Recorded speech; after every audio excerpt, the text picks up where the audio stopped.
to the layman that are seeing Justin Bieber, Rihanna, artists like the Katy Perrys of the music industry, living those glamorous lives, and making so much money. It What are they complaining about? Yeah. Is it fair in comparison to the exec and how much money the executives are making in comparison to the artist, or are those contractual forms or the rules and regulations that are being offered to young artists like yourself, are they also hurting you in a way Mm. to in a way to becoming more popular and showing your music to the Successful. world?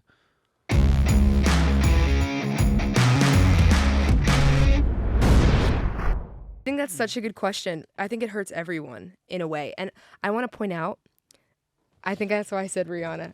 Guys, Rihanna's rich because she sells makeup and lingerie. Let's be honest. You know what I'm saying? That's an excellent point. And a lot And of she's these not the only one. exactly. I'm not saying live music doesn't make money. There's a few people who make a lot of money. Like I think Taylor Swift, a show she grosses like $10 million a show or something crazy like that. But she's an anomaly. Like that's very few people, and there's all these other people involved in that, right? There's the writers who might be in a room with Taylor Swift, although she's probably not a great example. She probably writes a lot of her stuff on her own.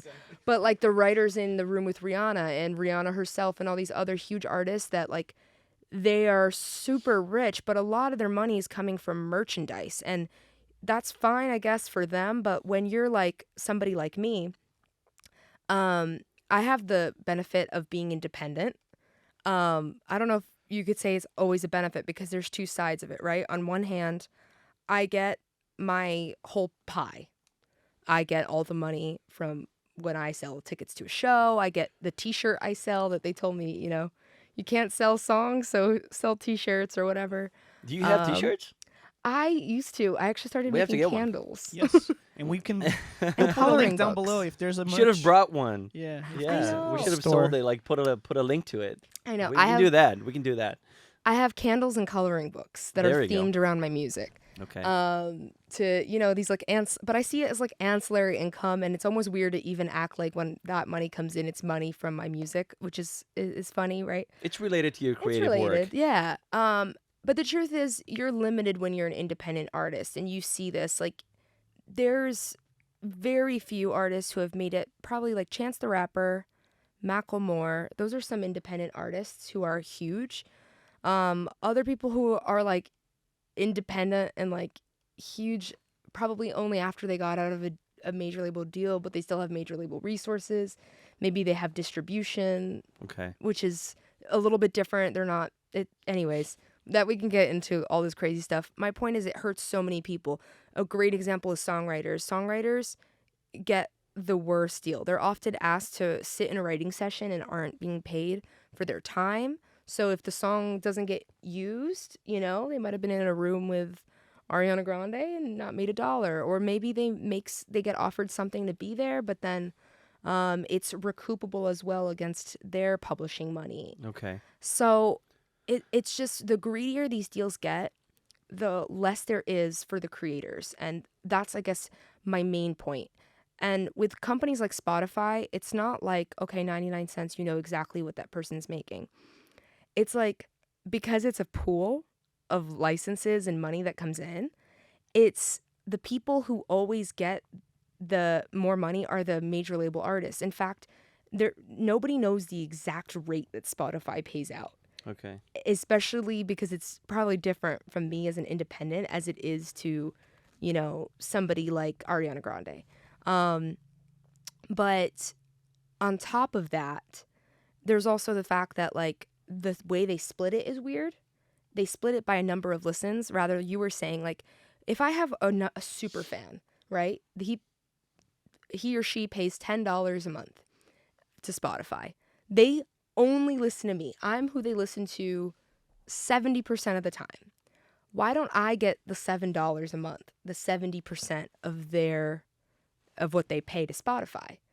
But it ends up creating this very unfair deal where it's kind of rich get richer, poor get poorer, because it's based on number of streams and not like user generated. So Right. you're not directly supporting who and then there's like people who have long orchestral music. People aren't as likely to Did you maybe say finish cash draw? orchestral, Oh, Orchestral. or like orchestra. classical. I thought you said cash draw. I'm like, that must Cash be a Straw music. Is that uh, Kesha's new album? Cash Straw. And with playlists, like it puts this emphasis on people making music for playlists. Like, let's make music that's easy to listen to in the background. That's the music that gets streamed the most, right? Right. So that music's gonna get the highest payout when like something that took so much resources to make and probably has a dedicated loyal fan base, because whoever likes that probably really likes that. Right. They're getting so much less for their music that's not easy to listen to. So we're also, in a way, making listeners dumber. I feel like I kind of pivoted subjects, but hopefully I answered No, the it's fine. general that it hurts everyone, Yeah. the middle class musician, which I feel like gets ignored, the entry level independent musician to break into the market, and even at the highest level, like it's surprising how little they make. Okay. Cool. Well, thank you very much. Is it my turn?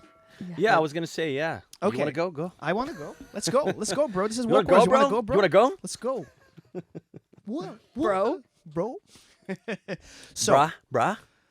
all right, let me start by stating out the obvious. The music business is a business, and its goal, like any business, is to be profitable. Right. Hopefully, the more profitable, the better, from the point of view of the capitalist at the helm, right? So they will do But it anything. doesn't mean that the attribution of values mustn't be adjusted. Value and is so relative that you look at the specs industry, the dark shades industry, and each pair of glasses costs 50 cents to make, to $1 to $2, and there's a freaking monopoly on the industry, on the distribution production, and you buy 250 Right, for right, $250. Like, and what's value? The CEO comes out and tells you to your face, value is what people are willing to pay for, Right. and it's like this. But that's the problem. That is a problem, but at the same time, you can't argue with his logic. It's I mean, if people are gonna pay $250 for this piece of plastic that I made for 50 cents, I guess this is how much this is worth to people, and that's it. And of course, like, then there's the other side. But I digress. What I'm trying to staying on topic. What I mean to say is, the music industry is out there to make money. How are they gonna make money? They're very creative. Mostly by quote-unquote exploiting or creating deals about the people who have ideas, who actually do the things that need to be done, versus the management of things. Now, before Spotify's, before MP3, before this whole revolution, labels had a lot of leverage because they were, and still are to a lot of extents, gatekeepers of the industry. So there was something that they could do for you that was much more unique then than it is now. Okay? So any studio exec will not look at you for your talent, will not look at you for your looks. They will look at you for only one thing and one thing alone, is how much money can you generate? You're an asset. They're going to invest in that asset. When they give out these first, what you call, like the upfront money that when you sign with a label, Like what an they angel investor. what they're really doing is acting as a bank. They're giving you money so that Right. you can invest or spend it however you worse than a want. bank. It's way worse than a bank, but it's like a bank. It's like a credit card with like With a 25 900%. 900% interest, right? But this is the reality of things. Now, we live in a very different world today because of a few factors. Production has been democratized. I can, for $300, build a small studio at my house and start making music, start producing music, start That's the selling point that I music. wanted to make too. Okay, so it's a two-way street. Now labels will sit back, watch the little fish eat the other little fish, quote unquote, in the attempt to get bigger and grow. And once the fish is big enough and they see, oh, this fish can swim, this fish can eat, this fish can bring some money, then they will Buy you out. no, buy you out, but you will generate that interest in these Right. because But- you're a business venture to them, and that's all you are. They don't care You about said- your artistry. They don't care about any of these things. Think about it. I look at the music business the same way I look at the movie business. For an exec, An exec. Owned by the same people. It's owned by the same people. For an exec, Yeah. they only care about one thing. They want to put X amount of money, receive Y amount of money. Hopefully, the X amount is smaller than the Y, so you make money, right? Think about any other investment where you can 2x, 3x, 4x, 5x, 10x your investment. You make a movie for $100 million and you sell $300 million worldwide. You just 3x your investment. The stock market doesn't give you that kind of money, right? The same thing goes for music. The problem is you don't know which horse is going to win, so you have to bet along, and you're going to try to play this game where you don't lose ever. So you're going to place your pieces in a way that's gonna always gonna come out on top, and that's really what the labels do, right? You raised another question, but go ahead, Lily. I was gonna But say I've really. still got my time. Oh, so sorry. Oh, you have your time? I don't know. I Go. don't. It's all good. It's all good. I Go ahead. wanted to make a question to you because you Mhm. said you called. This could be a whole subject, but you I know. called artists an asset, right? Yes. Well, that's For what the label, for the label. for For the the label. executives. Yeah. Yes, of course. But like, there's a real issue to me when we talk about human beings as an asset. I understand like the music that they create being an asset, but at the end of the day, there needs to be like seeing people as people, and this is where I find my issue with capitalism. Yes, just because you can doesn't mean you should. Absolutely. government Couldn't need- agree more. And of course they're doing what they should. They're doing everything that makes them the most powerful in the game. You know, Universal I think owns 60% of all music in the U.S. You know, and then they also have one of the major studios.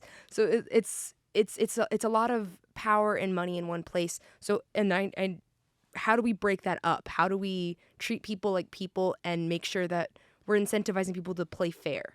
Well, you're talking about a paradigm shift, and it's more fundamental than just pass a bunch of laws. We're playing in this capitalist game, and these go by capitalist rules and capitalist incentives, which Right. are on principle Right. not a necessarily bad thing. But there's so many roads and avenues and chances for perversion, right? Corruption. Corruption being one of them. Right. So it's hard. I don't really have a straightforward solution. That's why some people just want to burn the whole place down and just start from scratch. Right. You know what I'm that's, saying? That's.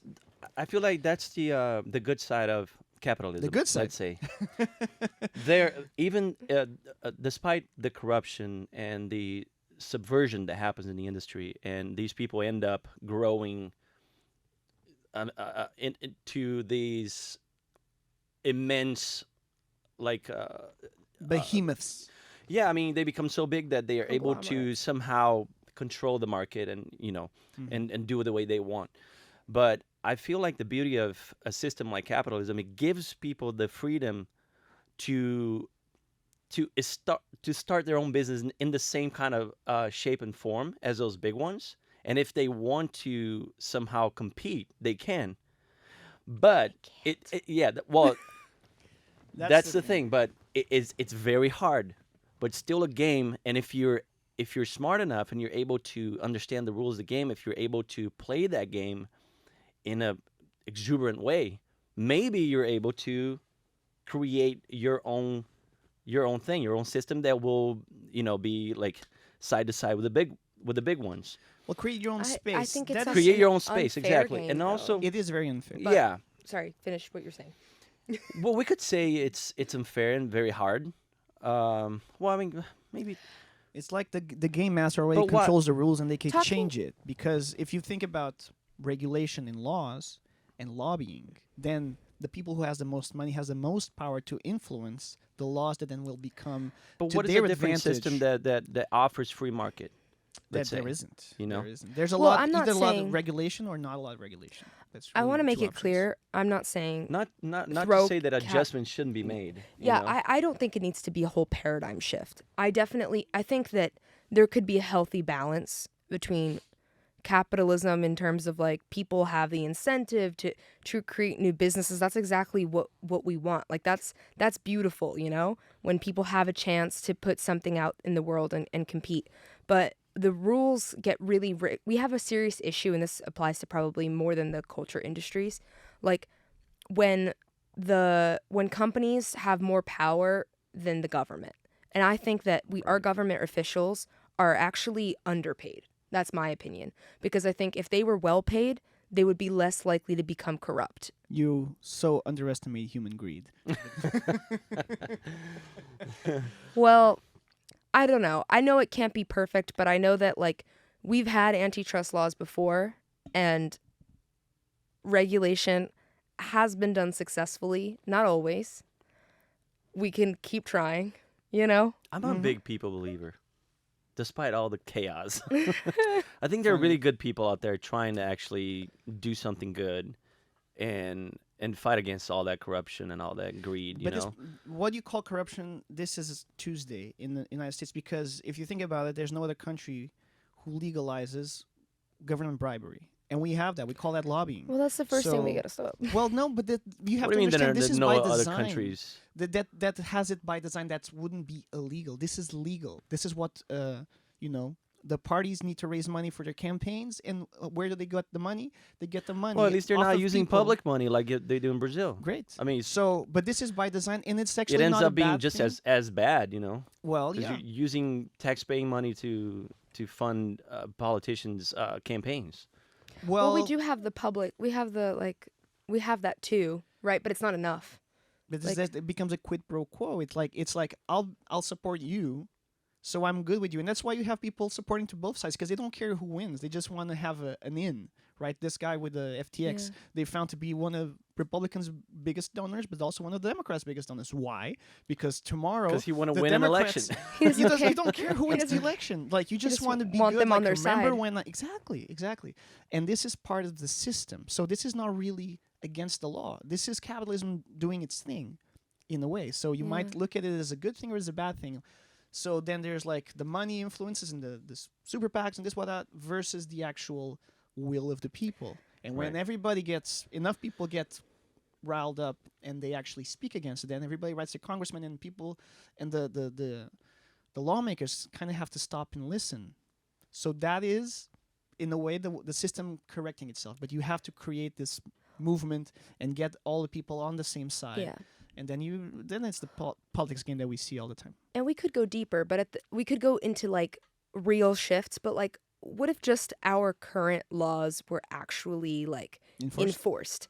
Like the fact that Live Nation ever purchased Ticketmaster should have never been allowed. Okay. Facebook should have never gotten to buy Instagram. There are certain things like it's crazy when, you know, a lot of the. It's like the idea of unionizing and sometimes people using the law on the wrong, like that was meant for something, but then they use it in the opposite way. Like if people getting together to talk about their salaries, that we'll see you as like creating a conglomerate, right? But then when two companies get together, they're not doing that, you know? Right. But anyway.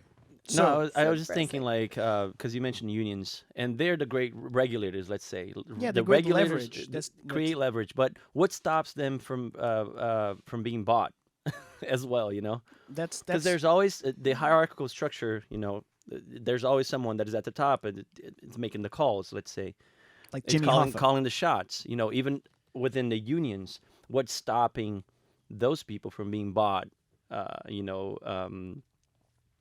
From corporations and Nothing. exactly. So it's just like It's integrity. It's values. It's like you just said you had faith in humans. I Therefore, mean I don't think I put your money where your mouth is. Well, but maybe- don't put money maybe there. the Otherwise problem you become is corrupt. within the human being. You know, the values, systems of values. You know that we carry. Yeah, I mean, Here we go. Well, that exactly because if we are abiding by certain values that allow that sort of corruption, then we need to. I feel like the readjustment needs to be done within. That's why I sing "Man in the Mirror" from Michael Jackson. You know, you want to make the change, you have to start from here. You know, that's why I feel like values are very important because you can place any sort of system. You can work within any sort of system. You can make changes. Any type of system will have that space for corruption or subversion, you know, and that I feel like that's because those systems are made by human beings, Yeah. and we carry those systems within us.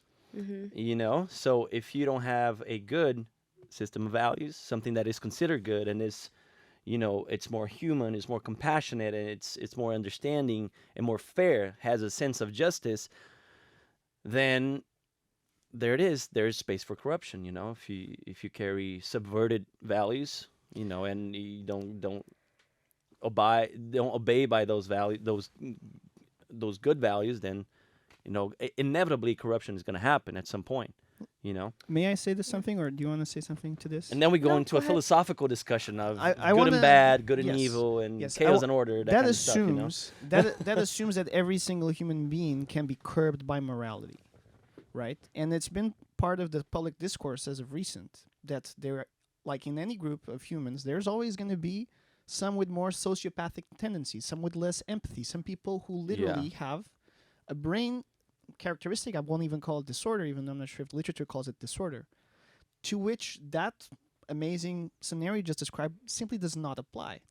And you'll also find that a lot of these people that are on top of the world are those kinds of people. Why? Because the system and their lack of empathy actually works in their favor when it comes to big, profound decision making, the lack of remorse, lack of regret. How can you send 10,000 people, 5% of your workforce, to just become unemployed just on a whim? You know, those kinds of Right. decisions are made by a certain kind of personality. And that certain kind of personality is not going to find Jesus, you know, because no, I see what you're naturally, saying. so It's a capital driven, very rational kind of person, yeah. very rational kind of person that will make the decision, thinking about profit and capital and Whatever the the well-being of the incentive is. company, and not the people who are involved in the process. Whatever But that's the why I in- like that phrase, and I'm gonna say it again, and you're gonna say, "Don't say it, don't, Don't say say it." make better people. Make better people, not better policies. But that you can't.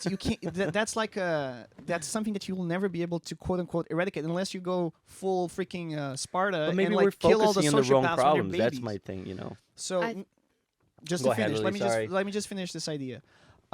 So you're always going to have a part of the population that will not really be regulated by the kinds of moral rules that other people will be regulated. Right. And if because of that they might become more successful in any kind of environment, the only way to curb for that and to account for that is to create a society that has a group of incentives that do not foster this type of behavior.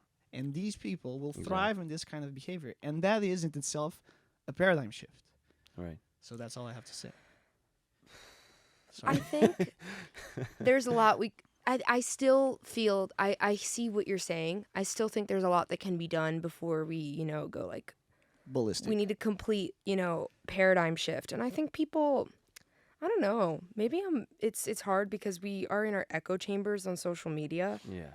But sometimes I have hope in the next generation and I'm like I don't know, man. We I have think, to be hopeful of the humankind. yeah, we have Otherwise, to. we fall into this Or else anti-human nothing and matters, then the we end die. of civilization, the end of humankind Hey, that's kind my of sentence. mentality that's not going to serve anybody. You know, Yeah.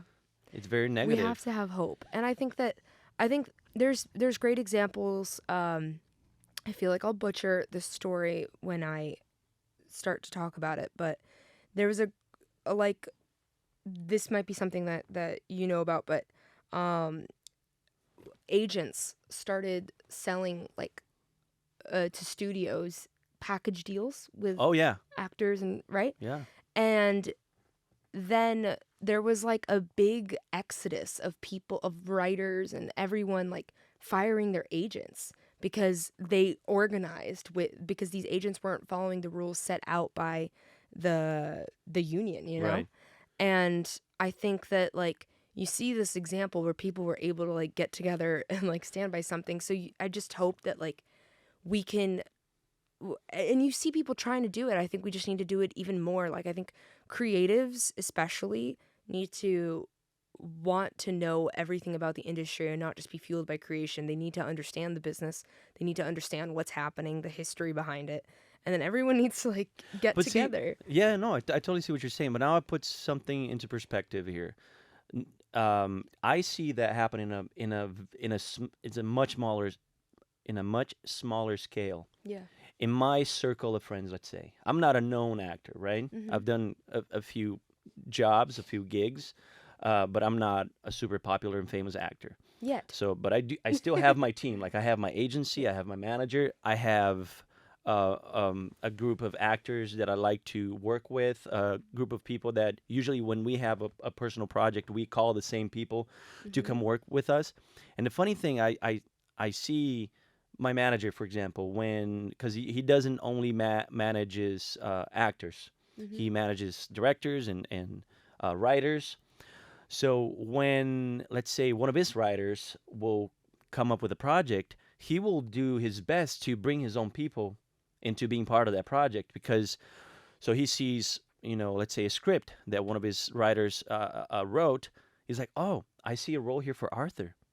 So he's not gonna, let's say, if let's say they get the money to bring that project to life, he's not gonna do a whole casting call for that character. He's going to pitch me. So in a way, he is like keeping his own people, his own circle for the projects that come to him that are actually part of his own circle. So I see that happening in a smaller scale, and I see how that would happen in a much bigger scale because people that are in positions of power, they also like to work with always with the same people.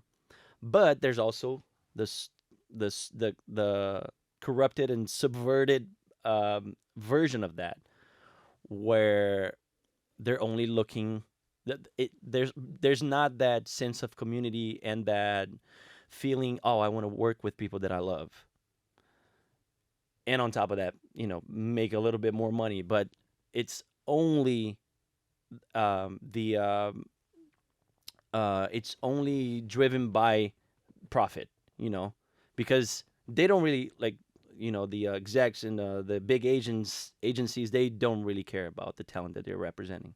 It's not like my manager cares about me and my career. He really cares about his circle of people that he is involved with, and he wants to see everybody's tribe. So I feel that sense of community.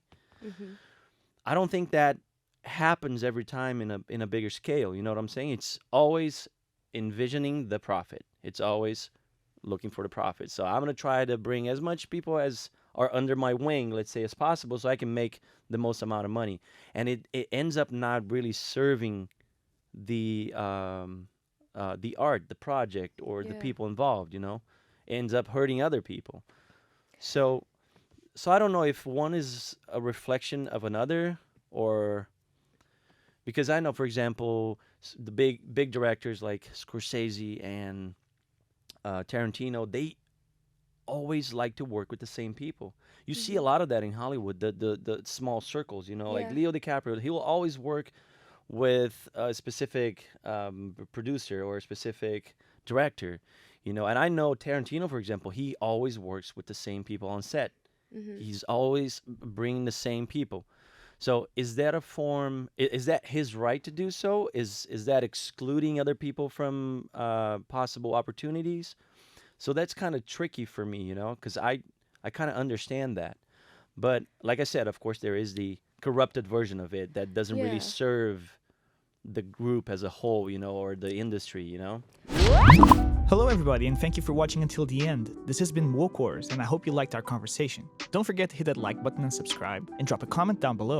Tell us what you'd like to hear us talk about next. Also, check out some of our other episodes. We post every Wednesday, Friday, Saturday, and Sunday. We will see you on the next one.